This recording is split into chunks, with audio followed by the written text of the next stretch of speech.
Bonjour à tous, j'espère que vous allez bien. On se retrouve pour le brief du mercredi 30 avril 2025. On se fera un petit point Bitcoin, Ethereum, on parlera des news éco aujourd'hui. Également, vous avez choisi l'analyse de Polkadot. Je remets du coup en jeu AI16Z contre Peak. C'est à vous de décider. Le coin qui reviendra le plus en commentaire gagnera l'analyse. Et également, n'hésitez pas à me proposer d'autres altcoins que je pourrais analyser. Je vous rappelle qu'on a mis en place un service d'algorithme rentable 100% automatisé gratuitement. Notre algo SPT la semaine dernière a fait encore plus 4,89 Hz, ce qui est excellent. Sur les 7 dernières semaines, c'est la 6e semaine qui est positive, donc ça fonctionne très bien. Également, on vous a mis les performances du premier trimestre avec les pourcentages de rentabilité. L'algorithme SPT sur le premier trimestre de 2025 a fait plus 8,23 R. Il a été amélioré, donc les résultats du deuxième trimestre devraient être meilleurs. Pour avoir accès à ces algorithmes, c'est gratuit. C'est le premier lien en commentaire épinglé. Tous les liens utiles concernant mon contenu. Ça vous ramène sur cette page. Il faut juste s'inscrire sur BitGet via notre lien partenaire. Vous créez votre compte sur la plateforme, validez votre KYC. En plus de ça, ça vous offrira 2 formations. Une qui va vous permettre de savoir utiliser BitGet et un autre qui sera le mentorship. Mais ça, j'y reviendrai en fin de vidéo. Pour obtenir les algos ensuite, c'est très simple. Vous cliquez sur ce lien, obtenir nos algos trading 100% gratuitement. Vous renseignez prénom, email, identifiant BitGet. Vous cliquez sur rejoindre et ensuite, il y a juste à cliquer sur ce lien. Configure nos algos de trading. Il y a 4 petites vidéos à regarder. Elles sont dans l'ordre. Vous les regardez, ça vous explique tout. Configurer les algos, les montants, les risques par trade. Voir les trades exécutés, voir les gains réalisés, comment mettre en pause les algorithmes, comment les relancer. Bref, tout est expliqué de A à Z. Vous êtes déjà des milliers à l'utiliser et c'est gratuit. Alors, pour venir sur Bitcoin, donc on est toujours dans notre range de lundi. En attendant les news éco, moi ça ne m'étonne pas trop. C'est souvent ce que peut faire le prix. En attendant un petit peu les résultats. Donc on peut voir qu'on est en train de faire mumus dans tous les sens. Il n'y a pas forcément de direction au niveau du prix. On le voit ici en prise de liquidité, rejet. Alors elle est très légère, mais elle est quand même là. Hop. Ici, prise de liquidité, rejet, nouvelle prise de liquidité juste ici, rejet à nouveau, on revient travailler ce fair value gap baissier, ce qui devrait protéger ce sommet pour le moment. En attendant les news éco d'aujourd'hui, qui sont assez importantes, je vais y revenir dessus juste après. Et nous, ce qui nous intéresse, c'est que va faire le prix, parce que là, quand on regarde en daily, on est quand même sous une résistance qui est assez forte, celle des 95 000. On a pris le sommet du mois de mars, et on peut voir que sur les contrats futurs, type Binance, Bybit, OKEx, Deribit, etc., les contrats futurs du mois de juin n'ont pas encore pris le sommet, donc ce qui m'invite à penser qu'on va y aller. Et la question, c'est est-ce qu'on est en train d'assister à une distribution ici? Ça veut dire, est-ce qu'on est en train de consolider sous résistance pour prendre les stops et former un contre-pied ou pas? Ça, c'est ce qu'il faudra observer. Ce qu'on veut pas voir, c'est vraiment un rejet du prix violent ici comme ça serait pas bon. Ça pourrait indiquer qu'on a distribué, qu'on a fait la prise de stop finale, prise de liquidité et qu'on est un rejet. On peut très bien prendre les stops et faire un rejet, mais on veut pas non plus que ce soit violent. Parce que si c'est violent, ce serait la marque d'un displacement, et ça serait potentiellement la marque d'un top pour le Bitcoin qui commencerait à changer de direction. Par exemple, ce qui est tout à fait possible de faire, c'est prendre les stops, prendre quand même un contre-pied, venir récupérer le plus bas de lundi, parce que les gens veulent acheter plus bas, on les laisse pas rentrer, et ensuite Bitcoin refait sa petite vie et continue de monter tranquillement vers les 100 000 et plus. Ok. Donc ça dépendra de la réaction du prix. Perso, je pense qu'on va aller prendre les stops. Là, ça fait quand même 1, 2, 3 jours. 3 sommets daily qu'on doit chasser. Il y a également le sommet de la semaine passée. Donc tous ceux qui ont shorté récemment, ils ont tous leur stop ici. Également sur les futures, le sommet du mois de mars n'a pas été pris. Donc de mon point de vue, cette zone va être bossée. Donc le fair value gap ici et la prise de liquidité va être effectuée à mon avis. Donc c'est pour ça que je pense qu'on va avoir la chasse du plus haut de lundi et la chasse du plus haut de la semaine passée, donc de vendredi, et qu'ensuite il faudra voir s'il y a un retournement ou pas. Puisque comme vous pouvez le voir ici, je vous le montre rapidement, côté order flow, mais il y a déjà pas mal de sell limites qui sont attendus. Il y a de gros poissons qui ont envie de vendre cette zone, 95 500, 96 100, ça correspond justement à ces prises de stop ici. C'est pour ça que c'est une zone à surveiller. Est-ce que ça veut dire que ça va repartir bearish, etc. par la suite? Pas forcément, c'est juste que c'est important de voir ce que va faire le prix. Et du coup, pour les news éco, le forecast a été réajusté. Là, le Advanced GDP, qui est l'une des datas les plus observées, parce qu'en fait, si vous voulez, on fait le bilan du précédent trimestre au niveau du PIB. Et on n'a pas les datas définitives, il y a beaucoup d'estimations, etc. Mais c'est quand même l'une des datas les plus regardées. Les résultats finaux seront partagés, je crois, dans 2 mois. Et ça sera assez proche des résultats Advanced ici. Là, on a 0,2%. Hier, on était encore à 0,4%. Donc là, le forecast est en train de diminuer de plus en plus. Alors, il faudra voir la réaction du prix. Est-ce que si on est au-dessus de 0,2, le marché va bien le prendre, ou est-ce qu'on est carrément sous 0,2, le marché va très mal le prendre? Faut voir. En tout cas, c'est pas positif. C'est pas que c'est pas positif, mais Le fait qu'on a un PIB là à 0,2% estimé sur le trimestre précédent montre vraiment qu'il y a eu un décrochage au niveau du PIB américain et que oui, l'économie ralentit, c'est une réalité. Maintenant, la question c'est est-ce qu'on va partir justement dans ce narratif où l'économie ralentit et le marché va le pricer d'une façon baissière, hein, c'est-à-dire l'économie ralentit donc c'est pas positif, ou est-ce que le marché va le pricer d'une façon haussière? Pourquoi? Parce que le marché pourrait dire ok, le PIB n'est pas bon, donc la Fed va baisser les taux plus rapidement, ce qui va restimuler l'économie et ce qui devrait faire monter les marchés. Vous voyez, c'est un petit peu le entre les deux, et il y a toujours Powell qui hésite à baisser les taux puisque, pour le moment, ce serait plutôt au mois de juin parce qu'on a toujours une inflation qui persiste et la question c'est est-ce que l'inflation va former un bottom ici ou pas? Si on regarde sur les 6 derniers mois, ça veut bien charger. Sinon c'est pas grave, attendez, je refresh. Mais si on refresh, hein, et on avait vu hier, alors j'espère que sur les 6 derniers mois ça va marcher. Bon, il y a un petit bug, mais on a vu que ça a commencé à faire des petits W. Ça peut être le début d'une nouvelle phase haussière au niveau de l'inflation. Et c'est ce que craint justement Powell à cause des tarifs de Trump. Bon, là, c'est totalement buggé. Je pense qu'ils ont un problème ce matin de shrinkflation. Mais c'est important de prendre ça en compte, bien évidemment, et de comprendre que si l'inflation baisse pas à cause des tarifs de Trump, malgré un PIB qui baisse, la Fed ne pourra pas faire grand-chose parce qu'elle n'a pas envie de baisser les taux trop agressivement pour recréer de l'inflation derrière, sachant que les tarifs de Trump vont créer de l'inflation. Donc il y a ce truc qui est hyper important à observer et on sera fixé un peu plus tard, pas aujourd'hui. Hein. Enfin, je veux dire, le marché aujourd'hui va réagir très probablement, il va aller taper des stops. Hein. Donc éventuellement, il peut très bien taper les stops ici ou faire une frayeur et taper le Mandela. Mais je veux dire, la vraie narrative au niveau de l'économie, et là je vais plutôt parler des indices américains parce que ça c'est important. Bitcoin, le marché crypto va subir ou profiter de ce qui va se passer vis-à-vis de ces news échos. La question c'est est-ce que oui on est en train de partir dans une économie en récession et que pour l'instant la Fed ne fera rien et que elle pourra agir plus agressivement si vraiment ça se détériore. Et donc à ce moment-là, si ça se détériore et qu'il y a vraiment une récession qui arrive, ça peut être plus ou moins pricé. Je dis pas qu'on ira faire des plus bas, mais on pourrait refaire un coucou assez low par exemple.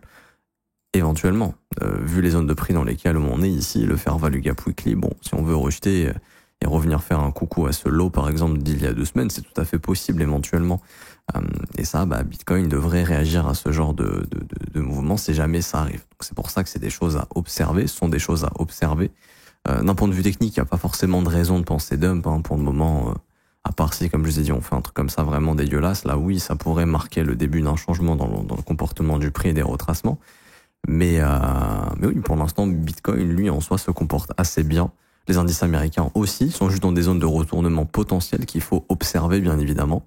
Et c'est surtout la réaction du marché aujourd'hui à ces chiffres du PIB qui dégringolent, voir si ça va être positif ou pas. Est-ce qu'on va rentrer dans le narratif, c'est bien, la Fed va baisser les taux, ou est-ce qu'on va rentrer dans le narratif, putain, Powell veut pas baisser les taux, et là, c'est problématique. Donc, j'ai pas forcément plus de choses à dire. Ça se voit clairement que c'est de la consolidation. Et que notre zone de range, hein, c'est cette bougie de lundi et que la chasse soit du plus haut ou du plus bas va être intéressante sur la news. Et bien sûr, observez bien si on prend d'abord au nord, est-ce qu'il y a une réjection ou pas? S'il y a une réjection, oui, ça pourrait être un top. Je dis bien ça pourrait. Ça pourrait être consolidation, manipulation, expansion. Et ici, marquer une pattern de reversal. Ce n'est pas impossible, mais ça ne veut pas dire que ça va arriver. Et si jamais on a un reversal, assez rapidement, le Mandela est un objectif, 92 700. Et ensuite, ça serait toujours ce fair value gap ici, 91 500, un petit peu plus bas. Et ce serait des zones, si on veut pas dip profondément, qui permettraient de piéger assez d'acheteurs pour ensuite continuer le mouvement haussier. Parce que personnellement, je pars du principe que si un gros dip arrive sur ce marché, quand je parle de gros dip, c'est par exemple Bitcoin qui revient à 85, 87, et je pense que les gens vont l'acheter et je pense qu'on ira plus bas derrière. Pour moi, faut pas dip. Il faut dip le moins possible. Moins on dip, moins on laisse les gens rentrer, plus les shorters short, plus on va haut. Plus on dip, plus on va trouver des gens qui vont acheter pour capturer le bottom, plus le marché aura des chances de baisser par la suite. Tout simplement. C'est ce qui arrive à chaque fois, c'est un truc que je remarque tout le temps sur le marché. Dès que ça dip un peu trop, c'est jamais bon parce que les gens achètent les dips quand ça dip trop. Et quand ça monte et que ça retrace très peu, les gens shortent parce qu'ils ont trop la rage de pas être dans le rallye et qu'ils essayent de choper le top. Et ça, c'est ce que je vois dans mon Twitter depuis des jours et des jours et des jours. Je vois que des mecs qui partagent des shorts pour essayer de choper le top et je vois que des mecs en long, des mecs qui veulent long, qui ont la rage, qui veulent long plus bas. Donc pour moi, en fait, ce que fait le marché actuellement, il est en train de dégoûter tous ceux qui sont pas dans le train et tous ceux qui justement veulent shorter. Et j'ai envie de dire, c'est le meilleur cas de figure pour continuer de monter en frustrant un maximum de monde. Et concernant ETH, ça n'a pas bien changé sur Ethereum, ça va être assez rapide, puisque, je le redis encore une fois, tant que le Fair Value Gap Daily et ce qu'on appelle ici le BPR sont maintenus, je crois même qu'il y a un Fair Value Gap Weekly maintenant, qui est en train de se former, oui, on est dans un biais qui est plutôt bullish. Maintenant, encore une fois, on a pris les stops, il y a un petit rejet, rien d'extraordinaire pour le moment. Je passe en horaire ici, on est venu chasser le plus haut de lundi hier, donc ça a été d'ailleurs très bonne opportunité de short ici pour un petit intra. On pourrait essayer d'aller chasser le Mandela, bien évidemment. Après, moi, personnellement, je pense qu'on va revenir visiter le sommet de la semaine passée et qu'on sera fixé. Si on commence à voir ETH venir faire ça, par exemple, aujourd'hui, prise des stops de ce lot et ensuite, bam, ça push. Qu'on vient là et ensuite, il y a des grosses réjections. Oui, là, ça pourrait vraiment avoir marqué un top et que ça, en fait, soit une distribution. Consolidation, manipulation, expansion et que le marché se retourne. C'est pas impossible. Pour ça qu'il faut faire gaffe au previous weekly high de Bitcoin et d'Ethereum parce que ça peut être des points de retournement vis-à-vis des zones dans lesquelles on est actuellement. Si en revanche on prend ces sommets mais que il se passe pas grand-chose, c'est-à-dire que le prix reste assez fort, let's go. Prochain point d'intérêt 1960 et puis ensuite rien n'empêche Ethereum carrément d'aller chasser les $2100. Ce serait pas un souci. Ok. Donc c'est pour ça qu'il faut être patient, il faut attendre un petit peu de voir la réaction du prix. On est dans des zones intéressantes sur du spot, encore une fois. C'est juste qu'on est sur des niveaux extrêmement importants, que ce soit sur Bitcoin, Ethereum un peu moins, mais vraiment Bitcoin est sur des niveaux extrêmement importants. Je le redis, mais là on le voit, hein, mais on voit qu'on est en train de pull back la résistance précédente. C'est pas rien ici. Hein. C'est pas rien. Il y avait un gros support qui est devenu résistance. On peut juste être en train de faire un bearish retest pour une continuation baissière. Je dis pas que ça va arriver, mais c'est pas impossible. Ça, faut l'avoir en tête.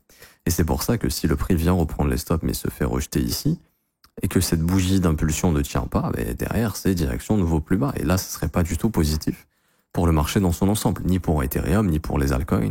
Donc ça, c'est un truc dont on est obligé de faire attention, et de toujours, pour moi, penser étape par étape. Certes, graphiquement, c'est bien ce qu'a fait Ethereum ici. Franchement, c'est très bien. Mais il faudrait pas qu'on commence à se bouffer des trucs comme ça. Parce que ça serait pas trop positif pour être honnête. Les impulsions baissières, on veut plus en voir. Moins les prix dip, plus c'est bullish. Plus ça dip fort, pour moi, moins c'est bullish. Parce que plus les gens vont se jeter dedans en se disant putain, c'est le moment de long. Et ça, c'est pas ce qu'on veut. On veut que les gens courent après le prix.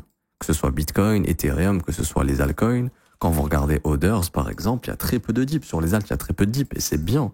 Parce que les altcoins, quand elles dip, c'est trop tard. Parce que les gens veulent acheter les dips. Alors que quand le marché fait juste des petits retracements fair value gap, les gens n'ont pas le temps de les acheter parce qu'ils attendent les retours sur support. Et ça permet de faire FOMO les gens. Et à un moment donné, le FOMO est tellement intensif que les mecs qui voulaient acheter à chaque fois, ils craquent, ils achètent et hop, ils se retrouvent à craquer. Et ceux qui n'ont pas craqué, quand il y a un dip comme ça, ils l'achètent, sauf que le marché en fait est déjà en train de se retourner. Et ça, vous pouvez regarder. Hein. Et même, vous pouvez même prendre du recul de votre côté, vous verrez qu'il y a de grandes chances que si vous n'avez pas de plan et que vous suivez simplement vos émotions, vous allez soit FOMO généralement proche du top, ou vous allez commencer à acheter sur les premiers gros dips, mais très souvent c'est le début de la tendance qui s'inverse et en fait vous vous retrouvez à acheter la fin d'une tendance haussière et vous devez holder une tendance baissière. Donc c'est pour ça, moins ça dip, plus c'est bullish. Si ça commence à dip fort, pour moi ça pourrait déjà marquer les retournements. Quand je parle de dip fort, je parle pas juste de revenir sous 92 000 sur Bitcoin. Pour moi, Bitcoin pourrait par exemple juste faire ça. Hein. Et ça serait pas un dip fort, les gens veulent pas l'acheter. Les gens veulent plus acheter 85, 80 000 $ par là. C'est pour ça que faire ça serait pas un problème. Par exemple, faire ça serait pas du tout un problème. Par contre, faire ça et ça serait un problème puisque tout le monde va vouloir acheter ce dip et donc il y aura de grandes chances, à mon avis, que le marché soit déjà en train de se retourner. Je m'arrête ici pour aujourd'hui, j'espère que ça vous aura plu. Si c'est le cas, n'hésitez pas à bombarder les pouces bleus, vous abonner, n'hésitez pas à dire mettre un petit commentaire. Merci à ceux qui jouent le jeu. Je vous ai parlé en début de vidéo de 2 formations, je vous dis comment les récupérer. Premièrement, il y a mon mentorship, 22 cours vidéo qui vous forment de A à Z sur l'action de prix. Il y a des concepts super puissants, c'est important de se former, c'est fini l'époque où on achète des coins, on fait n'importe quoi, on fait des fois 10, non, vous allez vous faire démonter si vous n'êtes pas formé. C'est pour ça que je vous ai fait ce mentorship gratuitement. C'est hyper important parce que les perdants financent les gagnants et il y a beaucoup plus de perdants sur les marchés et c'est ce qu'on voit justement dans ce mentorship. Généralement, on se positionne là où il y a des perdants pour gagner. C'est ce que je vous enseigne. Et en plus de ça, vous aurez une formation qui va vous permettre de savoir vous servir de BitGet, en plus d'une formation sur la gestion du risque et des stratégies d'investissement que vous pouvez mettre en place. Alors c'est gratuit, c'est le premier lien en commentaire épinglé. Tous les liens utiles concernant mon contenu, ça vous ramène sur cette page, il faut juste s'inscrire sur BitGet via notre lien partenaire. Une fois que c'est fait, vous validez votre KYC sur la plateforme et vous avez juste à faire un trade d'une valeur de 100 USDT. Une fois que ça c'est fait, vous êtes éligible au mentorship et à la formation gratuite, donc celle pour se servir de BitGet et de la gestion du risque, etc. Vous cliquez sur ce lien, la meilleure formation de trading crypto. Vous cliquez sur obtenir gratuitement, vous renseignez votre email, votre identifiant BitGet, vous cliquez sur recevoir et dans un délai de 24 heures, les formations vous seront envoyées par mail. Et pour ceux qui veulent rejoindre mon école et donc mon accompagnement et se former à mes côtés tous les jours du lundi au vendredi, ça se passe dans mon école, le prix est de seulement 49 € par mois, c'est sans engagement. Vous avez aussi les offres 3, 6 et 12 mois. L'école, c'est simple. Premièrement, c'est une formation de 19 heures de cours vidéo, 8 modules qui vous forment de A à Z, analyse technique, analyse fondamentale, création de stratégie, développement de profil, création de plan. On apprend tout ça dans la formation de l'école. En plus de ça, derrière, vous avez un accès au Discord exclusif avec tous les élèves et moi-même pour poser toutes vos questions à moi-même et à mon équipe pour qu'on puisse continuer de vous accompagner. Et en plus de ça, tous les jours du lundi au vendredi à partir de 9h heure de Paris, il y a des briefs en direct. Je réponds à vos questions, j'analyse vos coins, on trouve des opportunités ensemble, je vous montre des trades que j'ai déclenchés, je vous parle de mon exposition sur le marché, qu'est-ce que je fais, etc. Où est-ce que je souhaite me positionner, par exemple, sur quel type d'actifs, on parle de tout ça. Je vous ai déjà dit les prix, les tarifs, franchement, ils sont minimes au vu de tout le contenu qu'on propose. L'école vaut minimum plus de 5 000 € à mon humble avis. C'est pas pour gonfler le prix, c'est clairement vu toute l'équipe et tout le contenu qui est mis en place. Et quand je vois ce que des gens vendent à des prix dérisoires, pour moi, c'est le prix du marché. Et donc, si je devais donner un prix de marché à l'école, ce serait plus de 5 000 €. Mais le prix est dérisoire, comme vous pouvez le voir. Vous avez aussi les témoignages des membres ici pour vous faire une petite idée. Pour ceux qui veulent nous rejoindre, vous serez les bienvenus, vous serez bien accompagnés, vous serez bien formés à mes côtés, aux côtés de mon équipe. Je m'arrête ici, on se retrouve tout à l'heure pour l'analyse de Polkadot. À tout à l'heure, ciao ciao.